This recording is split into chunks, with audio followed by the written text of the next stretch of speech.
Welcome to the second section of my tutorial.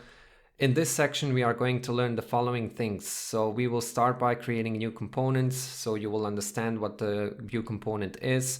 Then I will explain to you the basic component structure, and then I will explain you how you can create or define the component data, and also how you can develop some component methods. By doing that, we will also cover some basic directives, including vif, vshow, vbind, von, v4, vtext, and vhtml. And at the end of this section, you will also learn two important concepts, which are component nesting and component communication. So how we are going to do this? Well, we will try to simulate a real project. So you and I, we are going to be in the same team. And there is a client who sent us some project requirements, and the client wants us to build a simple to-do application. And here is how that application looks like.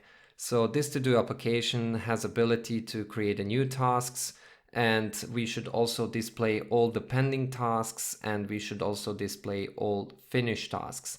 And as soon as the user clicks on this pending task, this task should land in this finished tasks list, and vice versa. If the user clicks on the finished task, then that task should land into pending task.